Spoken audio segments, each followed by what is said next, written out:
कैसे के चाहिए। अब मास्टर शोरदा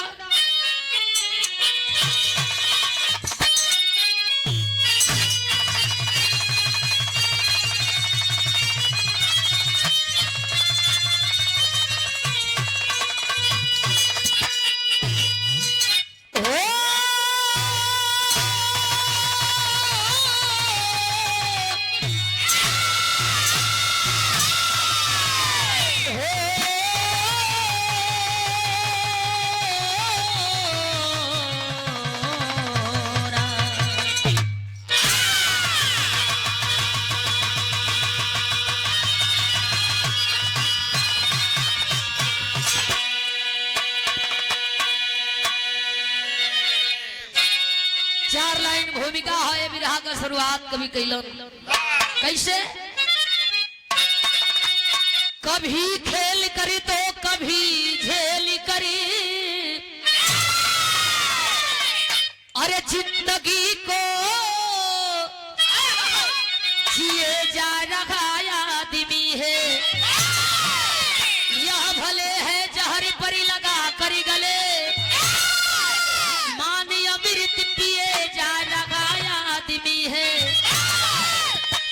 को ही सुख मान कर जियो शरीवदा, अरे सरतियाना दुखी तुम रहोगे कभी। आज में ही जियो आज में ही रहो, मौत से इंच भरी ना डरोगे कभी।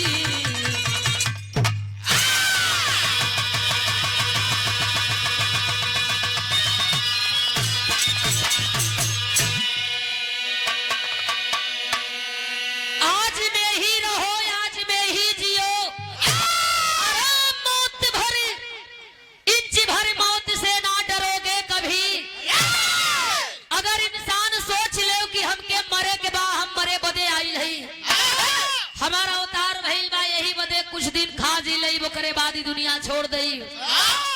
मोह माया से असही लोगन का त्याग हो जाई, लालच से चोरी हत्या पाप से लोगन का दूरी हो जाई। लोग अगर सोच ले कि जिंदगी झंड है बाबू तो घमंड खत्म हो जाई। घमंड कई लोग छोड़ दिहन, पता सबके बाकी जिंदगी झंड है। ई जिंदगिया का मोल नहीं बा कब जब शरीरिया से प्राण निकल जाला तो। जब तक शरीर में आत्मा बा तबले ये शरीर का बड़ा कीमत बा बड़ा मोल बा ये बाबू। बढ़िया क्रीम बढ़िया पाउडर बढ़िया सेंट बढ़िया कपड़ा बढ़िया वीआईपी गाड़ी बढ़िया बिछौना, तब वो मनई के नींद नहीं खे बढ़िया लागत। हाथ गोड़े में दर्द होते रहता। मर गईला के बाद एक मुट्ठी पतलो छीट के एगो फटहा गैया के जवन लेउआ ओढ़ावल जाला उहे बिछा के आ मनैया के वही पर सुता देब। रात भर में न कहीं दर्द होई न कहीं पीड़ा होई, न एको बेर जाड़ लगी न एको बेर गर्मी लगी न देही से बदबू आई। इत्मीनान से मनई तबले सुतर रही हाँ जबले फूके का व्यवस्था ना कले। आज में ही जियो आज में ही रहो, मौत से इंच भर ना डरोगे कभी। 7 गो दिन होला अतवार सोमवार मंगल बुध बेफे सुख शनिचर अतवार, वही 7 दिना में एक दिना आप बदे हमारी बदे लिखल गई। अतवार के मनई मर जाई हाँ मान हो जाई, सोमवार के मर जाई हाँ मान हो जाई, मंगर के मर जाई हाँ मान हो जाई। यानी ये 7 दिन में सबके मर जाएंगे हाँ, केहू के रहे के। बड़ी पुरान गीत बा ये हमारे पिरहा में मास्टर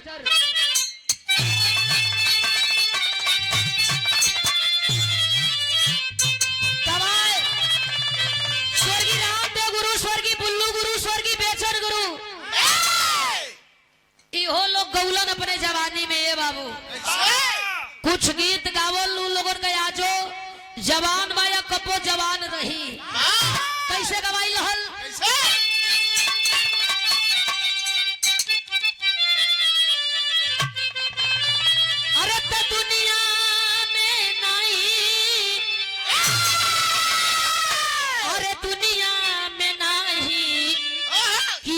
मजा दुनिया में नहीं, जवन मजा अरे जवन मजा राम के भजनिया ऊ कवनो दुनिया में नहीं।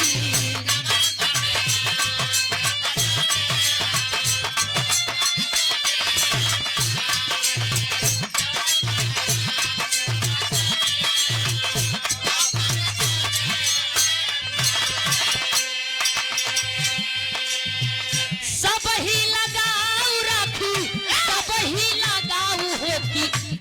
ही लगा राखी तोह से जबले रही देहिया में ताऊ होगी, सब ही लगा राखी तोह से।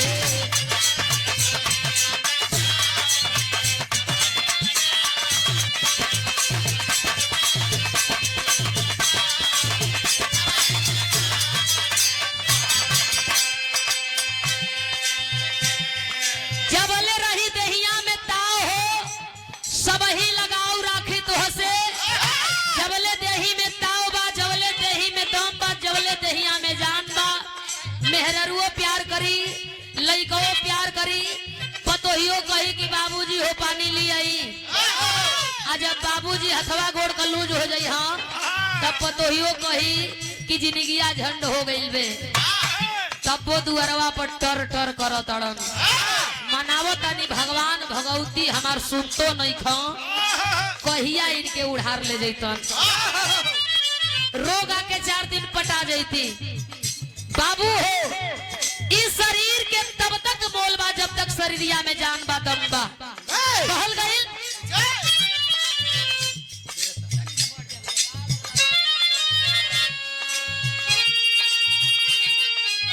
सब ही लगाऊ राखी, सब ही लगाऊ होगी, सब ही लगाऊ राखी तोह से जबले रही देहिया में ताऊ होगी, सब ही लगाऊ राखी तोह से।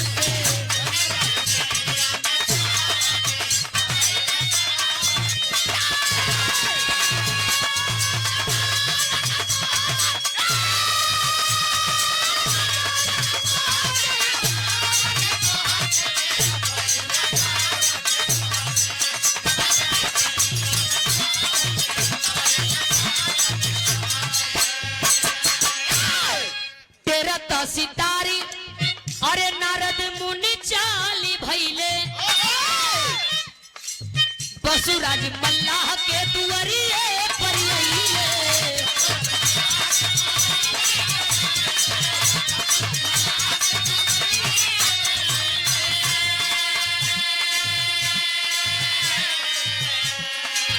सब ही लगाऊ राखी तोह से देखले उनके चेहरा पर तनाव होगी, सब ही लगाऊ राखी तोह से।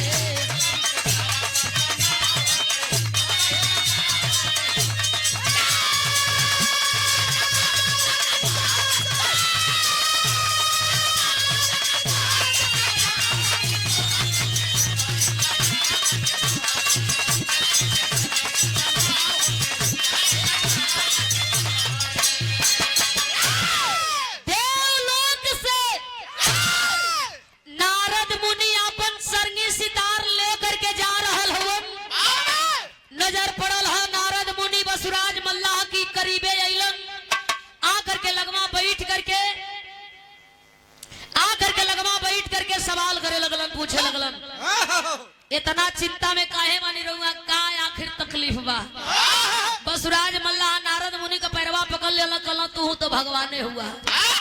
प्रभु दुनिया का सगरी लोग मर जैतन हम ही बच जैती, यही बतिया का हमें डर बा कि एक दिन हमहू मर जाई।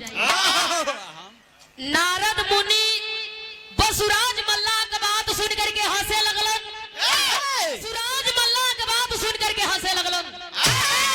अरे महाराज धरती पर जयाइल बा ओके जाए के बा, लेकिन कवने माया में तू अझुराइल बाड़ो। बहुत अड़ा कि हमके मुअला से बड़ा डर लगेला। नारद मुनि बसुराज मल्लाह के समझावे लगलन कवनी माया में भुलाइल बड़ा हो। ई मृत्युलोक हो, मृत्युलोक में जे आवेला ओके जाए के होला। तू हूँ जाइब चिंता मत कर।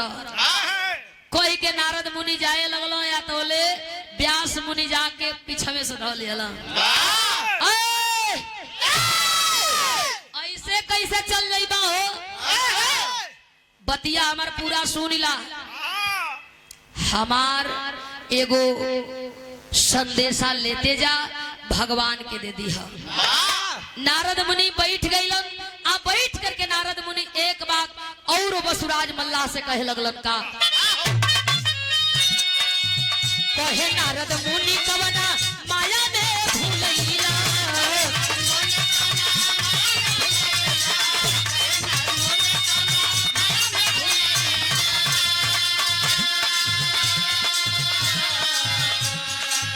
काले के आइल बाड़ो होले के जइबा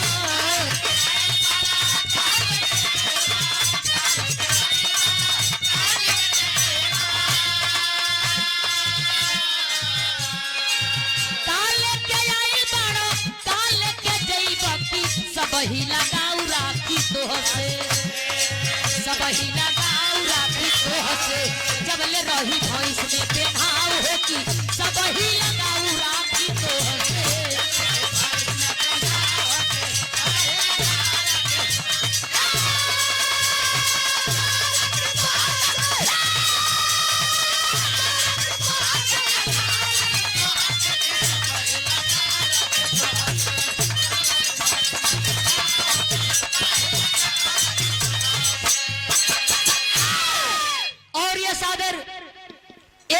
देकर के सम्मान किया गया गुरु समान बड़े भाई प्रधान जी जिनके माता जी की आखिरी विदाई है।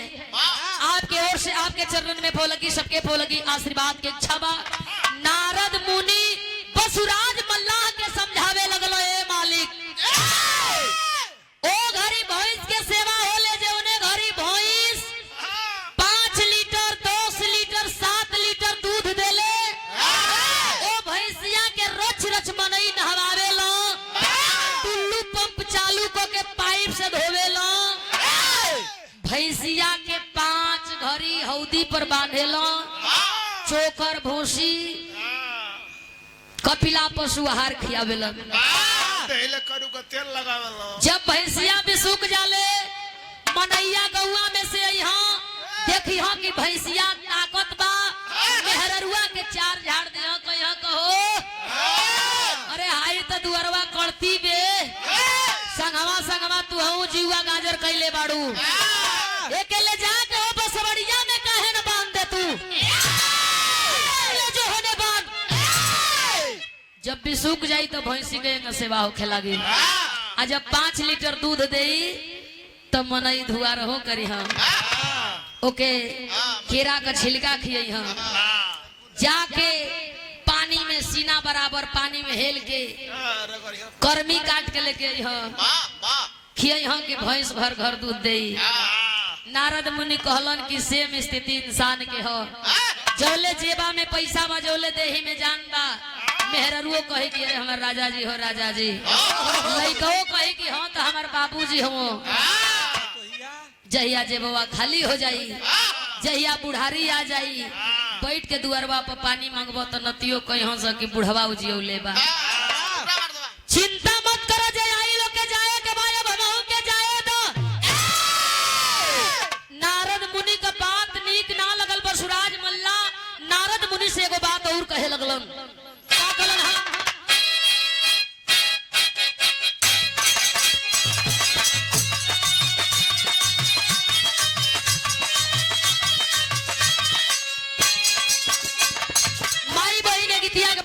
गावेली कैसे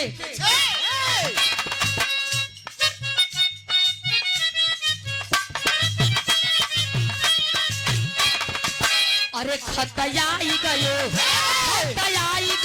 सहरी बनारस से हो खती आई गयो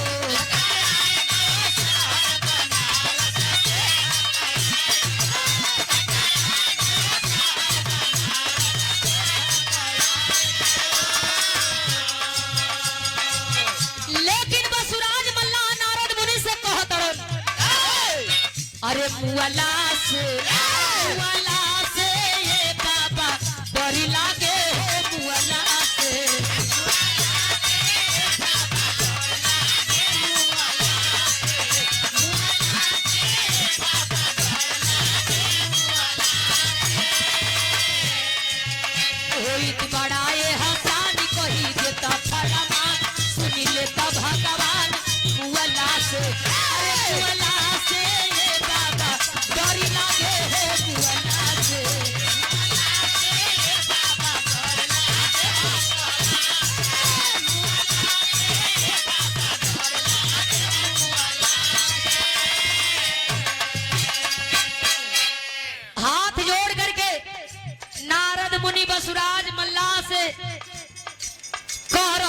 समझा रहल हुआ तू हमके झूठो का परेशान करो तड़ा।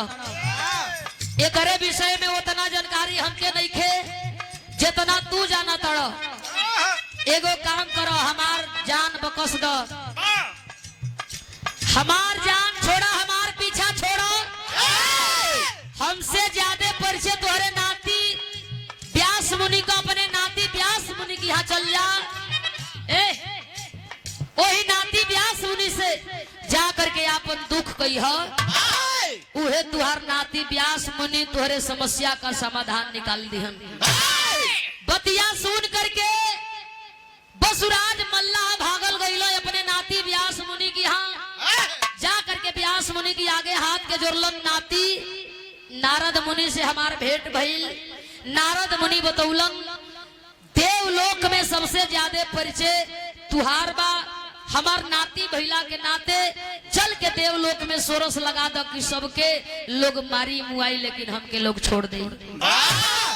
व्यास मुनि नन्ना का बात सुन करके अचंभित हवन, सोच में पड़ल हुवन कि आखिर कैसे संभव बा कि दुनिया के लोग मर जइहन, हमार नाना खाली बच जइहन। हाथ जोड़ल, कहला कि ई असंभव, कहला कि असंभव के संभव करे का जिम्मेदारी तुहार बा। नाती भैला की नाते एक बार चलो हमके लेके देवलोक, आ देवलोक में जाके देवतन से कह दिया हो न हो कि तुहार बतिया देवता मान जा। जिद पर हुन बसुराज मल्ला व्यास मुनि लाचार हुन, बिरहा में टेरी का भाव हो।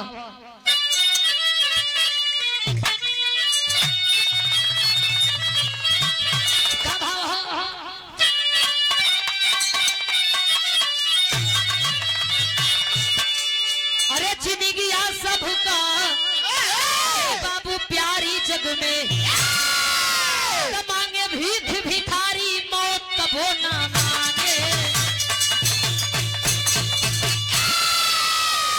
मांगे भीख भिखारी मौत कबो ना मांगे, जिंदगिया सबका प्यारी जग में।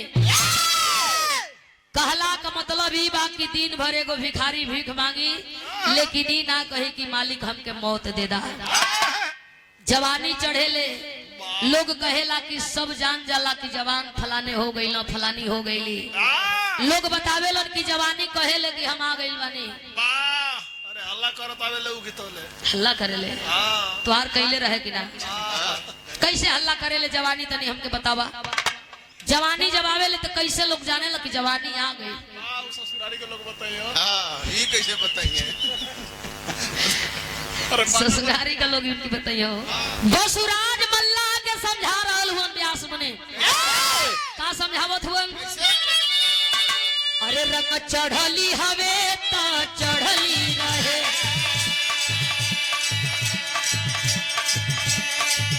कबहू उतरल नहीं चाहे।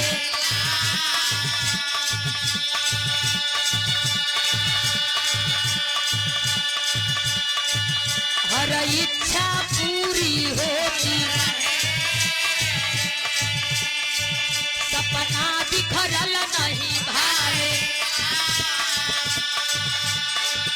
इपरान बड़ा है अधम पंचो, इपरान बड़ा है अधम पंचो, कबहू निकलल नहीं चाहेला।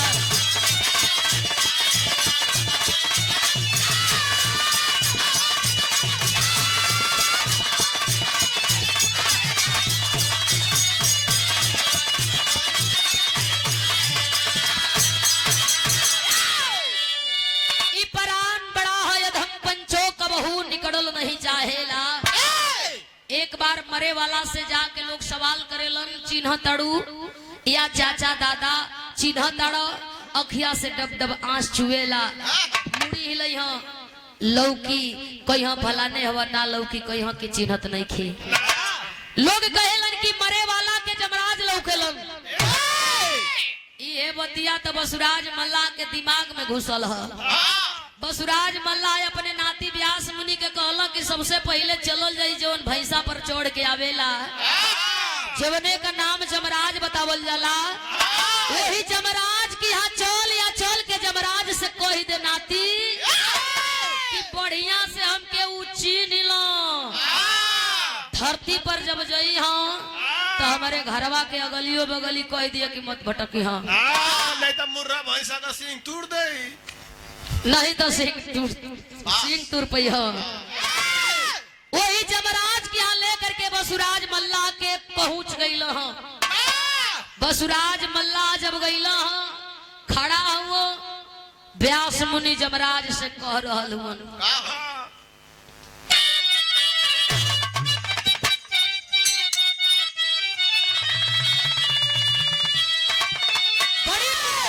पुरान गीत जो तने रसदार हो तने मजेदार है। कोनो लड़की कहे या चाहे लड़का कहे उतने मजा है उतने बात सटी। कैसे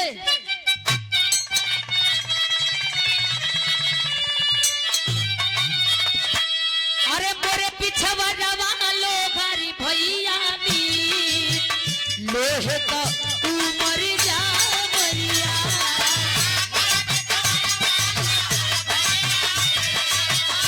लोहे का उमर जा मरिया।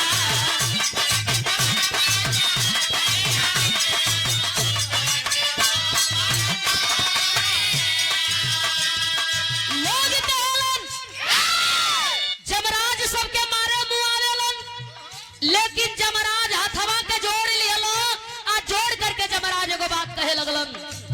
का कहे? ई तो हवे ना मोरी हाथे को खेल जेलर हई हम संभारी लाजे। ई तो हवे ना मोरी हाथे को खेल।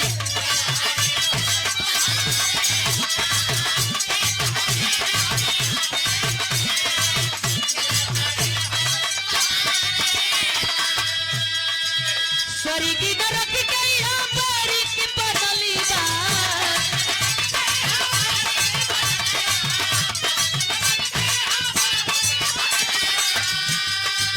ए भैया यही जबर ड्यूटी लगली बा।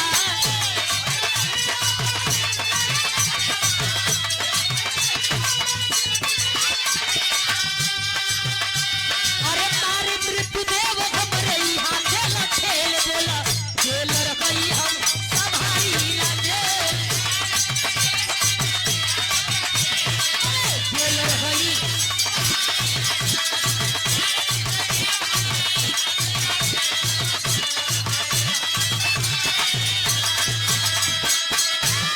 हाथ जोड़ करके जमराज क्षमा मांगत हुआ हम केहू के मारी मुआइला ना हो।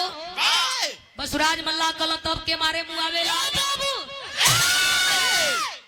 जमराज बसुराज मल्ला से कहलो मृत्यु लोक में जा मृत्युदेव से कही हम मृत्युदेव मारेलन उहे लेके आवेलन। हाई नरक सोरक का जवन जेल बा यही में जेकर जैसन कर्म रहेला हम ठेल देला। बसुराज मल्ला कहलक सथवा तू चल चलता तो काम हमार बन जाइत। लालच में लेके जमराज के भी संगवा में चल दिहलन। गईलो ह कहा वही मृत्युदेव के यहाँ। आ जब मृत्युदेव के यहाँ गईलो ह तो भाव ह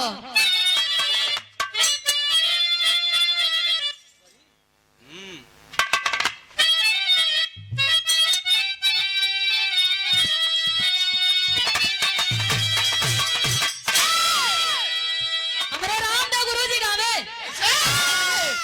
अरे गोरिया दिल्ली भरी कई के पटिया।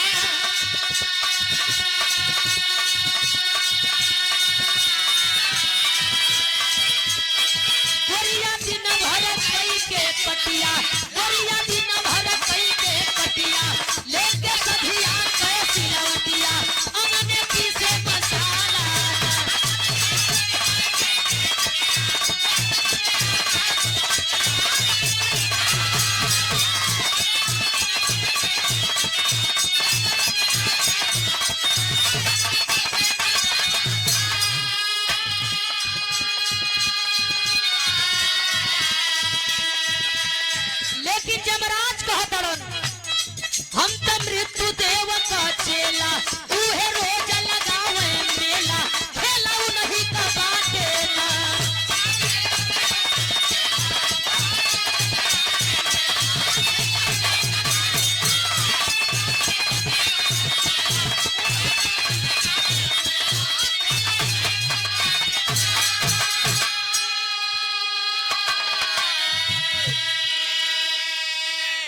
सगरी फसाद का जड़ हुए मृत्युदेव हवा। मृत्युदेव के यहाँ चलल जाई, सगरी समस्या का समाधान हो जाई। आकर के तीनों जानी खड़ा भेल। मृत्युदेव देखल, हंसे लगल। जमराज से कहत हुआ, कहो तुम्हारी ड्यूटी खत्म हो गई का? कहला ड्यूटी खत्म ना भइले, भाई बूढ़े आइल बा, परेशान कइले बा। समस्या का है बतावे लगल। आइल हुआ दुनिया के लोगन के मार मुआ दिया, हमके छोड़ दिया, ये फरियाद लेके आइल हुआ। मृत्युदेव हंसे लगल, कहला गलत जगह घंटी दबा देला। हम केहू के मारी मुआइल ना कहल। तब कहल काल देव निश्चित करेला कि फलाने के आज भर जिए के हक, कल मर जाए के हक। काल देव के हिसाब से सबका मौत सुनिश्चित होला, सबके बारी बारी से मारल जाले। बसुराज मल्ला ताकत हो अपने नाती व्यास होने के इशारा करत हो, दोनों झूठ बोला तनो सा, चुतिया बनावो तनो सा। पूछ कि काल देव कहाँ रहेला? काल देव कहाँ रहेला भैया? जमराज के और मृत्युदेव के दोनों जानी के संगमा में लेके चल दिहलो। वही काल देव की लगे जब लोग आइल बा, ए बाबू काल देव नजर उठा करके देख रहल हुअन। काल देव देखल, पूछ रहल हुआ बसुराज मल्ला, व्यास मुनि, जमराज, मृत्युदेव अइला लोग कैसे?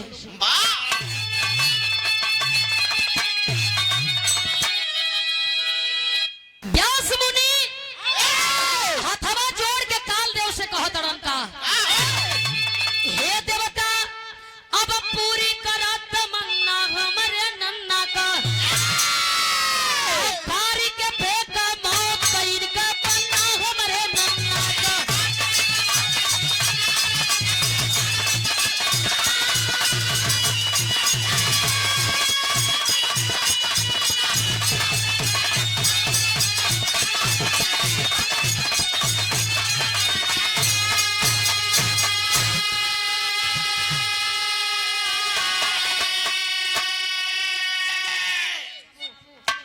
व्यास मुनि हाथ जोड़ के फरियाद करत हुआ, नहीं हमार नन्ना हुआ, इनके छीन लिया, सबके मरिया, इनके मत मरिया। काल देव पूछा तड़ा इनका बीमारी समस्या का?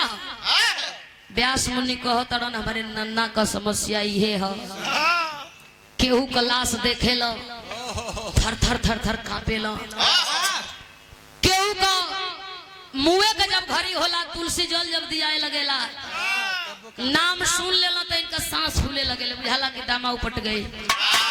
मने कहला का मतलब कि मुअला से हमार नाना डेरालो, इनके बढ़िया से चीन लो, दुनिया की लोगन के मार मुआ दिया है प्रभु, इनके छोड़ दिया। काल देव ताकत हंसतड़ा एकदम बुर्ब के बा। ई तो बुढ़ौती में सठियले वालों कहला कि बुढ़ौती में आदमी साठा के हो जाला, दिमाग सठिया जाला, दिमाग हैंग करेला, खाली उल्टा काम करेला। तो है नतिया वो पगलाइल बा। काल देव से ही कहतड़न का, अरे जिया, अरे बोले का जब नाम सुने टंगरी इनकर कहाँ पे हो, केहू कलसिया देखे नाना, हकर हकर यहाँ पे हो। अरे मौत के डरिया कइले बा चौकन ना हमरे नन्ना के, अजान बचावा सांग रहीर जी पन्ना हमरे नन्ना के।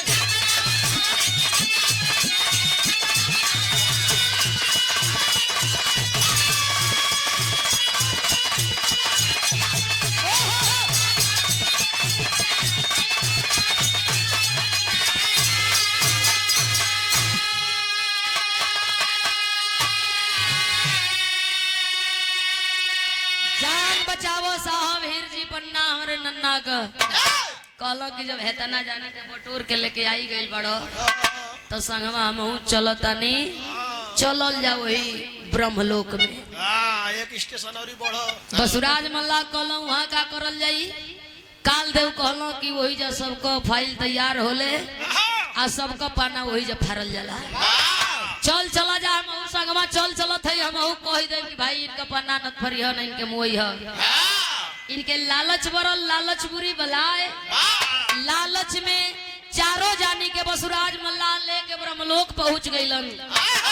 जब ब्रह्मलोक में पहुंचल हो तो ब्रह्मा जी का नजर पड़ले चारों लोगन की ओर टुकुर टुकुर ताकत हो।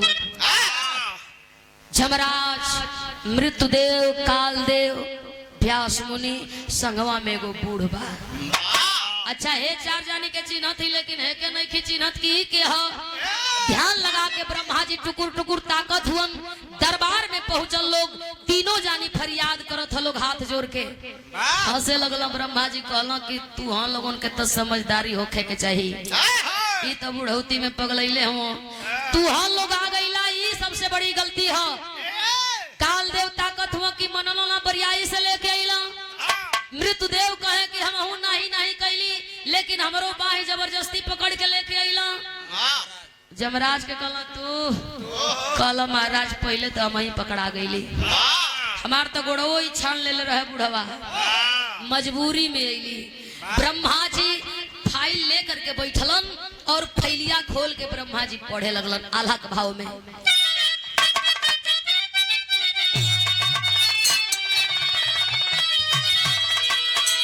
अरे लेके हजार हाथ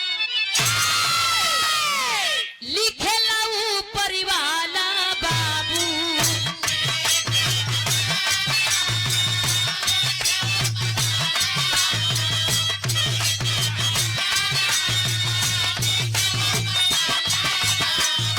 नीचे वाला झूठ ही के करेला बाबा।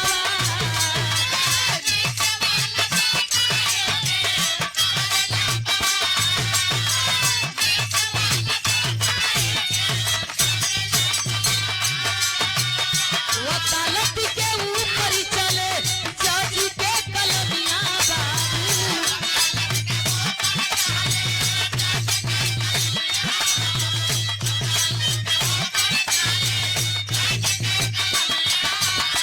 कर्म ऊपर कलम चलावे भगवान।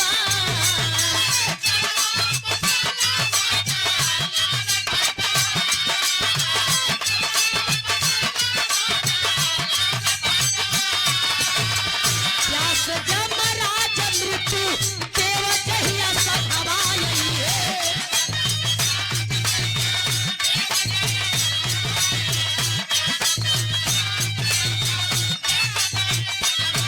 अरे काल देव बन के जहिया अइहे में हमार।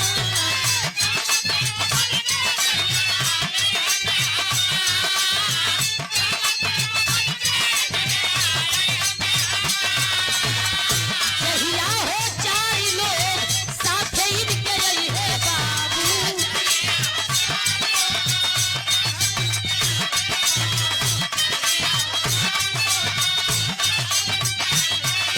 अरे तहिए उड़ी जाई बसु राजा का पराग।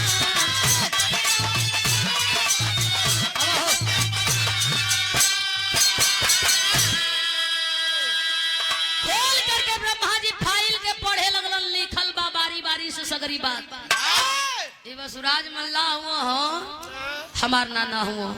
ए महाराज तो इनका मौत मृतलोक में रहबे ना कही, देवलोक में इनका मौत सुनिश्चित कइल गइल रहल। ये अपने मौत के खुदे गले लगा ले हुए। बसुराज मल्ला कहलो देखो ढेर मजाक मत करा, खोपड़ी गरम बा, सही सही बतावा। कहलो कि सही सही हमरे ई डायरी में यह लिखल बा कि जे दिन चार लोग तोहरे पैरवी में मेहमान के तहत हमरे देवलोक में यहाँ, वही दिन तो के मरे से कोई दुनिया का ताकत ना रोक पाई।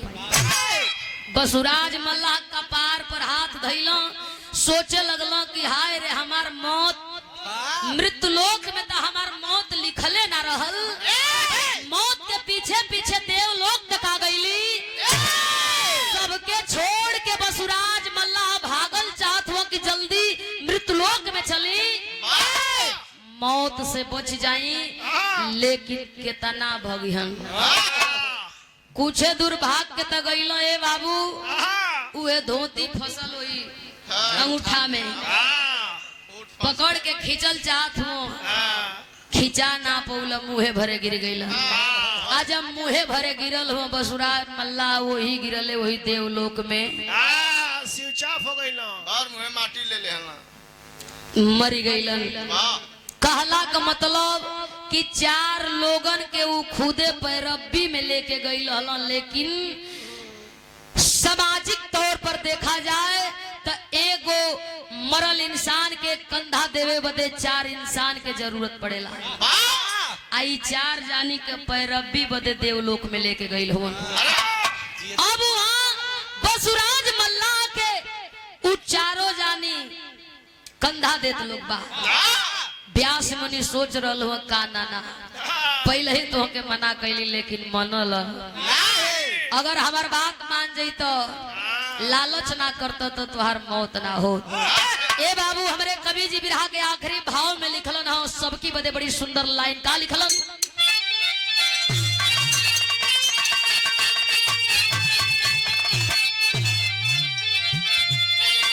अरे सगरी दुनिया जीत जाइबा ए बाबू अखिया तरेर के आ मारी मौतिया, अरे मारी मौतिया पारा पारी सबके घेर के।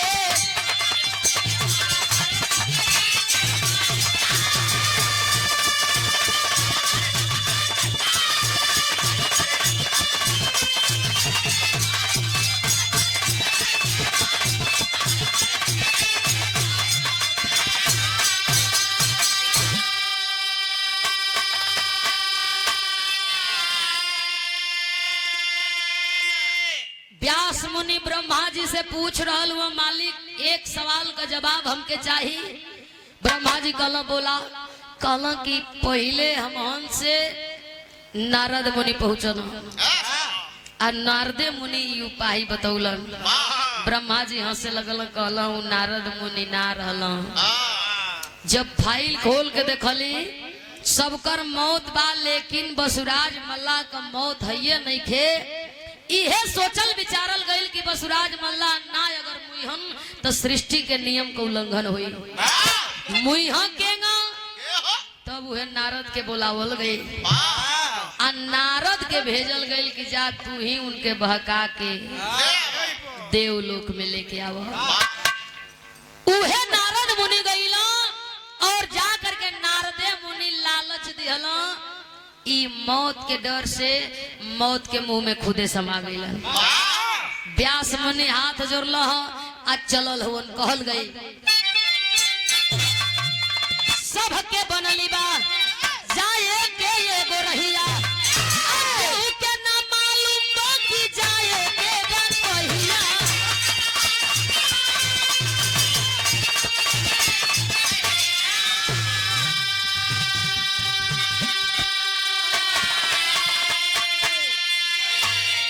सबके बनल बा जाए के एगो रहिया, केहू के ना मालूम बा कि जाए के बा कहिया।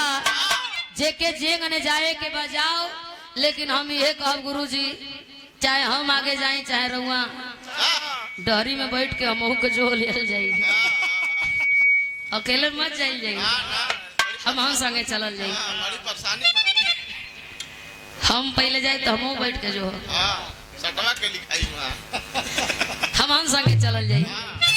सबके बनली बा जाए के एगो रहिया, केहू के ना मालूम बा कि जाए के बा कहिया।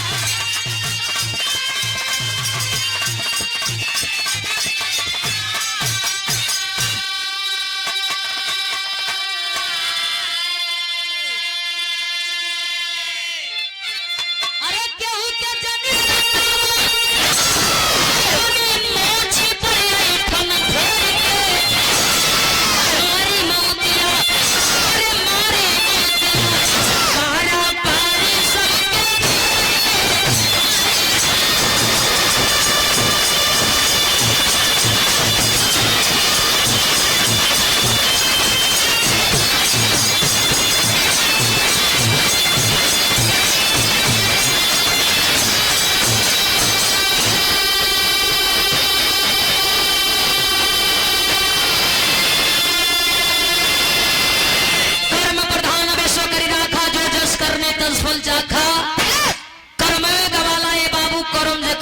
होला वैसन लोग गुणगान करेला। शमशान घाट सम मने बराबर, शान मने घमंड, और घाट मने जाके जहाँ सबके जोर के एक दिन बुता के राखी हो जाए के बाद, वही का नाम बा शमशान घाट।